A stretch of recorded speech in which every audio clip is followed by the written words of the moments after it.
Do you ever wonder what might lie out there deep in space? Do you want to believe we're not alone, that somewhere in the universe, intelligent life may actually exist? Our next guest says there is life out there. It does exist. Dr. Charles Hall says he spent 2 years working with extraterrestrial beings during his time with the American military. He claims the US military has actually been in contact with alien species for years. And Dr. Charles Hall is here to explain, along with his wife Marie, live from what Bugs Bunny used to call Albuquerque, New Mexico. Now, thank you both for your time. Terrific to have you with us. Firstly, Charles, can you tell us your story of how you managed to come into contact with these beings as you worked with the military? I'm a Vietnam veteran, and I enlisted in the Air Force in July 1964, and I was trained as a weather observer, and I was sent to Nellis Air Force Base, Nevada, outside Las Vegas, Nevada, and for 2.5 years I was sent up to the gunnery ranges up at Indian Springs, and I was given a clearance to allow me to go anywhere in Dreamland as long as I was alone. I discovered that up there at the north end of Indian Springs Valley, which you can see on the map in the state of Nevada here in America, that there was a base which the U.S. Air Force maintained for a group of extraterrestrials who were tall and white. And I, as the duty weather observer, was allowed to go up there, or they were allowed to come down to where I was, and the interaction took place over more than 2 years. Wow. During those 2 years, I also interacted to a lesser extent with the Roswell Greys, and I've also personally talked with the extraterrestrials that I call the Norwegians with 24 teeth, who come here from a very nearby star, perhaps Bernard star. And my experiences, my presentations, my books are unique because I'm the only person that I know that was allowed to interact with the extraterrestrials, the tall whites, for more than 2 years. So 3 different species of aliens you're talking about there, Charles. Yeah, can you describe what they look like, what they were like? Well, I'll start with the tall whites. They're thinner than we are, and they're very frail. Throughout most of their life, they are the same height as I am, 5'11", and they live 10 times longer than humans. They live 600 or 800 years. Wow.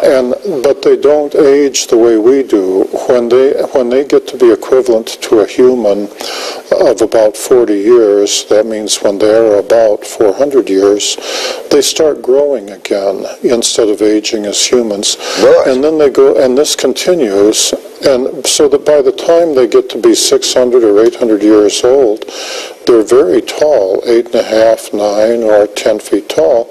But this is not necessarily good because their skeleton grows more than their internal organs.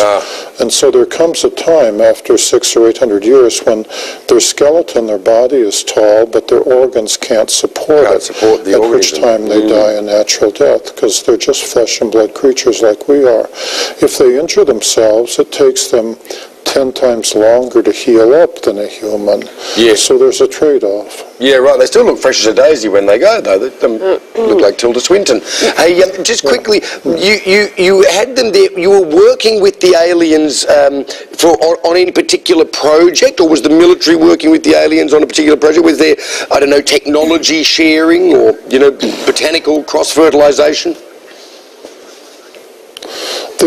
The U.S. Air Force, and I'm speaking of the mid-1960s, was willing to give them anything they asked for. When I first met them, I was very afraid of them, and every human I met when you come across them out in the desert was naturally very afraid of them, and they were even more afraid of us. It's like running into a gorilla in the wild where the gorilla is on his home ground.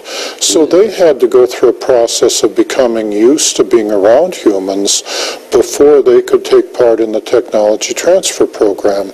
I, as the weather observer, was the test human. As an enlisted man, I was expendable, you know. Sure.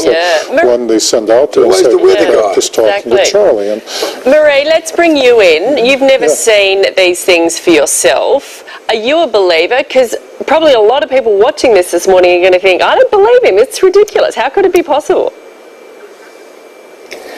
Well, Charles was very intelligent in that he waited until we'd been married a couple of months before he told me about the extraterrestrials coming into his barracks at night. And he said, well, what do you think? And I said, I really don't care. I have never given any thought as to whether they exist or not, and I really don't care.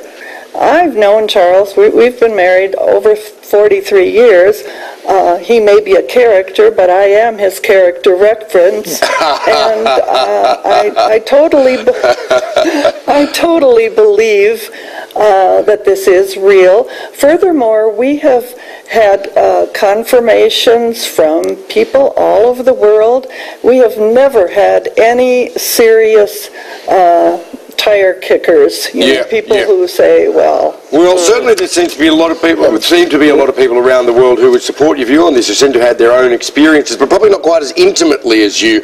Now, unfortunately, we are going to have to leave it there, Charles and Marie, because we're about to lose our satellite. But you're coming to Australia next week to give a series of talks, and we can't wait to see you. And all the details of your tour will be on our website. So those interested in the life beyond will no doubt be there. Thank you. Good one. There you Quite go. a couple. Well, yeah, I don't know. Did you know, I mean, if you read through the briefing notes on that, some of those aliens left the military base and they went to a show in Las Vegas.